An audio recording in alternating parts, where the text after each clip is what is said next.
I guess we go back 4 decades at least. Carl Anderson is our guest, and he's done a lot of fascinating things.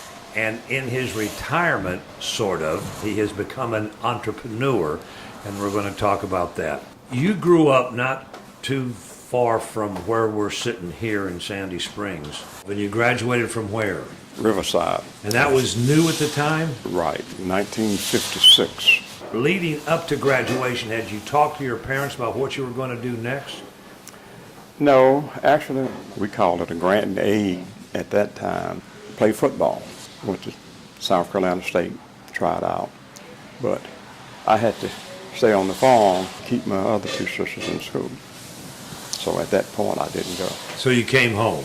Right. Came back, went back to work on the farm? On the farm. But at some point, you leave home. I was drafted into the military. That would have been what year? 1963. So the Vietnam War had not heated up yet? No, it was when my ETS was up, and I came home and I got out. What did you do when you were drafted in the Army? Actually, I was in the 3rd Armored Division. My MOS was 111, what we call a ground pounder. That's an infantryman. So when I finished training, we went to Europe, 3rd Armored Division headquarters, there in Frankfurt. But that was your first trip overseas? Right. Also, I enrolled at Tri-County Tech in electronics. And got the job at Sangamo? Got the job at Sangamo. You were making $14,000 a year in the 70s, which was considered good pay. Exactly. And the sheriff offered you just over $5,000 a year to come work for him. You took a pretty big cut in pay to do what you were going to do. I think I took a huge cut in pay. But you saw it more as helping the community. Exactly. And it was going to be a sacrifice you were willing to make. Right. What was it like being the first black in Anderson County law enforcement with Sheriff Williams? You went on patrol just like everybody else? Just like everybody else. Arrested everybody. It didn't make any difference. If you knew Jim Williams, that was the kind of man he was. It didn't make any difference. Our guest is Carl Anderson, and when we come back, we're going to continue our conversation with him. He's done a lot more than work just at the Sheriff's Department, and he's currently a real entrepreneur.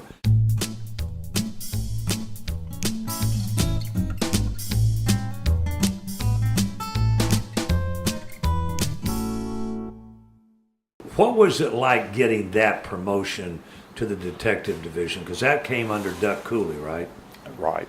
My dad always taught me as a kid, doesn't matter what you do a good job at it, do it right. He said, if you don't do it right, you're going to have to do it over again. So that was my philosophy through law enforcement. And then you became a mentor to a lot of young black officers that came on after you. How satisfying is that, looking back on a career that you were able to influence other lives like that? Evidently, I've done some good over the years. I've tried to train the young fellows the right way. I tell them several things that would get you in trouble quick, and I pointed that out to them, and I'd always lead them in the right direction, and they've been very successful.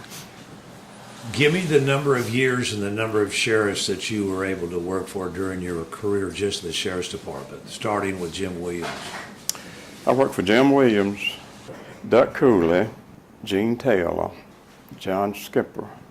And then the last one was Chad McBride. Chad McBride. And during that time, you left the Sheriff's Department as a magistrate. What was that experience like, being on the other side of, you had to deal with magistrates your entire career, getting warrants, doing preliminary hearings, all that stuff.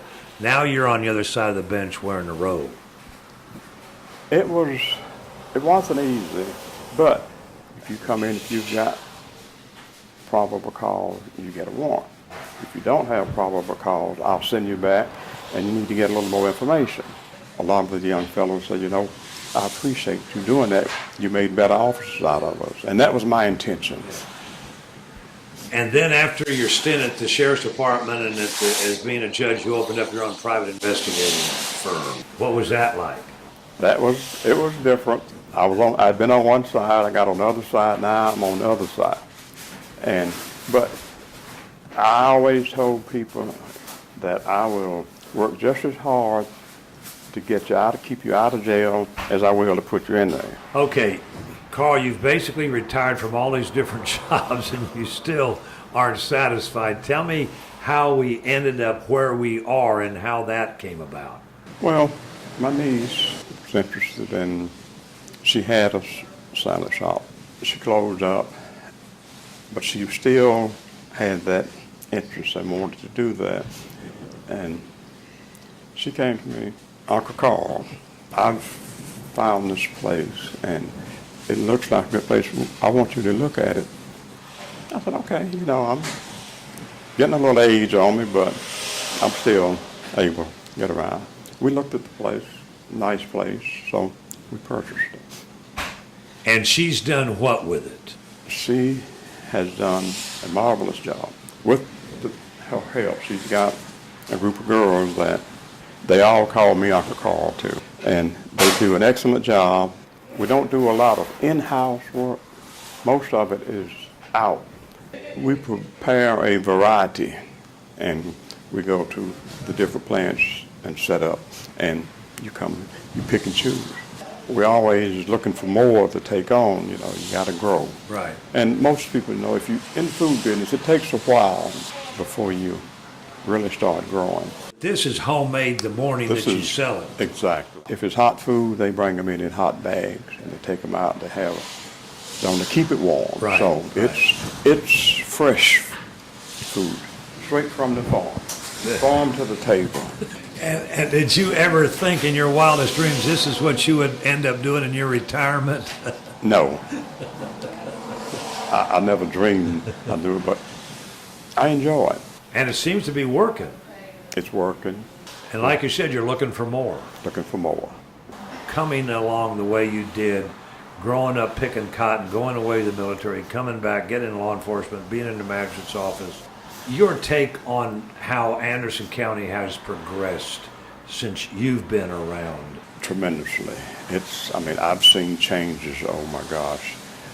Some of the things I never thought would have happened, but Anderson County has been very progressive.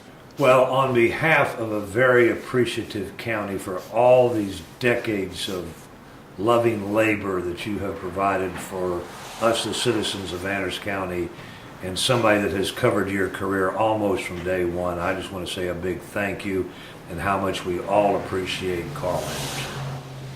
Well, thank you. Thank you. Detective Carl Anderson, Magistrate Carl Anderson, Investigator Carl Anderson, and now Entrepreneur Carl Anderson. We want to thank you for your time and for your story, and we want to invite all of you to be back with us next week, same time, for our next edition of Conversations with Paul Brown.